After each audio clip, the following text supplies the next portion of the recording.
Last year, I recommended a flagship gaming laptop, OMEN 17. Reason is simple. It's the cheapest T1 3080 laptop and comprehensively good. Soon it has an update. OMEN 17 2022 has a competitive price. It's still an affordable flagship. Can its performance live up to its credit? Let's check it out. i7-12700H CPU. RTX 3080Ti of 175 watts. 16 gigs 4800 MHz memory. 1 TB SSD. Same 17.3-inch. 2K res and 165 Hz screen. 100% sRGB. Current price is $2,500. It has 3070Ti version with 2 variants, and the prices are $1,880 and $1,700. The chassis is same as last gens and exterior unchanged. Metal base panel, plastic lid and bottom. 16:9 ratio. Bow panel, 102.7% volume, 98.2% coverage. Delta E is as shown. Max brightness 392 nits. BTW11 GTG 13.92. The screen has high res and high refresh. It's suitable for gaming, but its unstable hinge is still unchanged, and it's easy to shake. Keyboard layout doesn't change, but the numpad is cut out. Power button is between F12 and delete. The position is strange though. I think the macro keys are not very useful because they change the layout. Sometimes you'll mistake them for escape or control.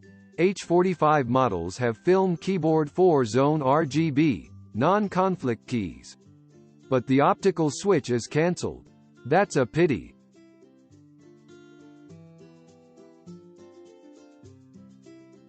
Same as last gen, it's a bulky gaming laptop. The big 330 watts power brick passed down.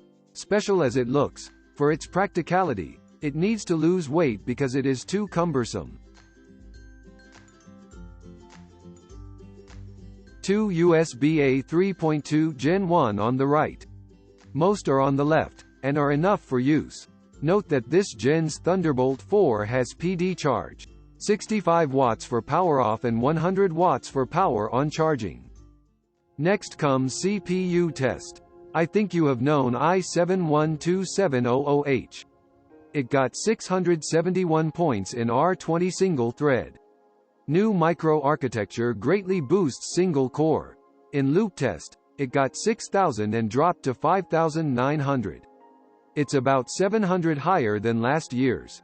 It was 100 watts at first, then 105, and dipped down to 90 watts. But it was a little hot and hit the 97 throttling.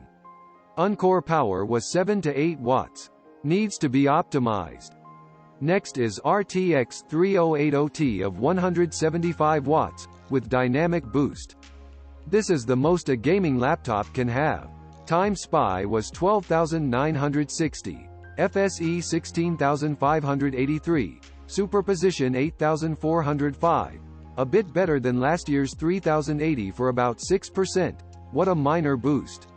And 12.7% better than 150 watts 3070Ti.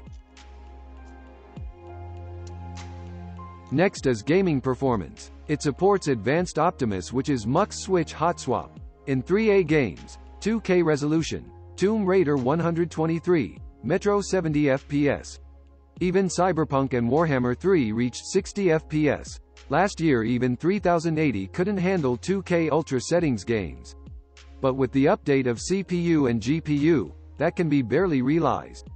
That's good. We also tested framerate under 1080p. Tomb Raider reached 160 FPS. Other games got boost too, but lower resolution worsens the graphics. Unless for FPS, you'd better use 2K on your 3080Ti gaming laptop. Online games FPS, Dota 2, 165, CS. Go 517 under 1080p, Dota 2 up to 165, CS. Go 599. No problem for a smooth gaming. But in comparison, its FPS is lower than i7 plus 3070Ti.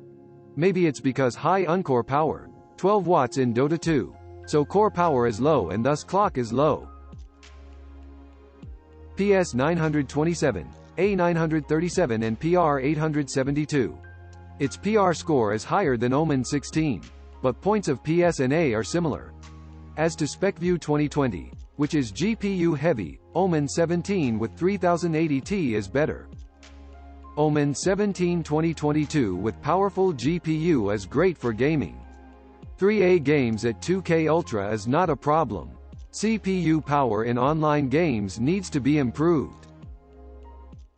Okay, next is disassembly. Unscrew the bottom case and you can remove it. Its internal structure resembles last year's. They actually use the same chassis. The battery in modern office lasted 5 hours 43 minutes. It's not long, but much better than last year's 3-hour battery. It can be better. The stock SSD is 1 TB, 4 PCIe Gen 4. Low capacity read was 7000 and write 5000 and 1200 when out of cache. It will be a common SSD for high-end. Left empty M.2 slot supports 4 PCIe Gen 4 rate. 8 gigs DDR5 4800 memory. Works in SAGV mode. The timings often change as is shown. Wi-Fi card under the heat pipe. Intel AX211 Wi-Fi 6E support. Dual fans, 4 pipes for cooling.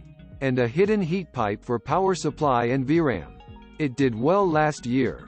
Let's run some tests. Temperature at 25 degrees and use performance mode.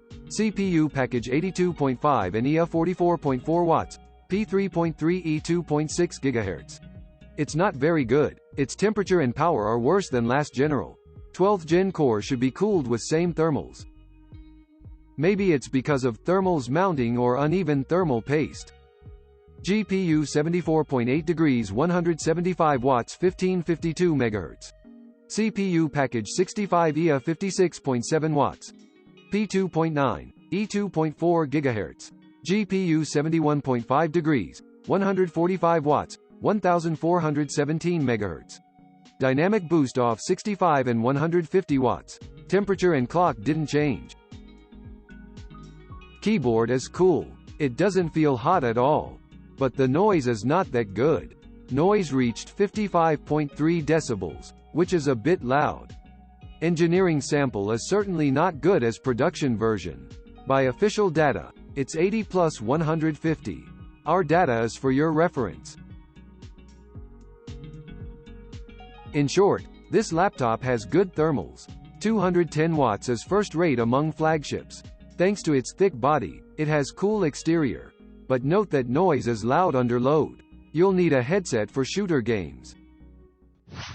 I'm sure you've learned about this laptop so far. As usual, 3 pros and cons. Here are pros. First, good value in 3080Ti. It was starting at $2,355. Currently $2,500, the cheapest 3080Ti laptops. Want a tier 1 flagship but money is tight? This is your only choice. Secondly, it's cool under high load. Even in dual stress test, keyboard cool, which is the coolest we tested this year. You can even say it's cold. Thirdly, it did well in dual stress test. It held at 210 watts, the most powerful air cooling this year. Thanks to which, it performed well in various 3A games. After pros come cons. First is keyboard layout. A 17-inch laptop has no numpad and weird power button. Left macro keys change the layout. It's really counterintuitive and uncomfortable to use. Second is the heavy power brick.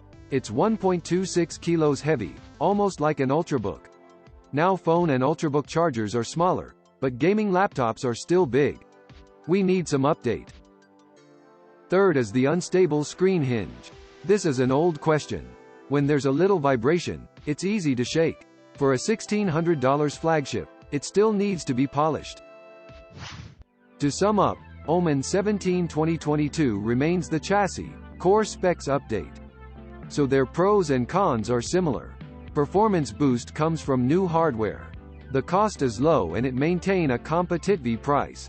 Last general of OMEN 17 is good enough. So even without new chassis, dual test performance and gaming is still tier 1. So I recommend it to those who have limited budget but want the performance of flagship. It's still the benchmarking flagship this year. But the 4 kilos body plus cables can't be ignored. So for those with portability demands, you'd better have strong arms before purchase. Although it's the cheapest 3080Ti gaming laptop, the price gap between 3070Ti and 80Ti is quite big. $630 for new GPU seems not a good deal. 3070Ti version is a better choice. Its gap from high-spec one is only 12%, and you can get good thermals and good screen. With $600, you can get better peripherals or some new games. It's a good deal. Okay, that's all of this video. If you like this video, remember to like and subscribe to our channel, and hit the bell for our new reviews. All we want is to provide info and guidance. This is BIBA Laptops. I'm Jawan. See you next time.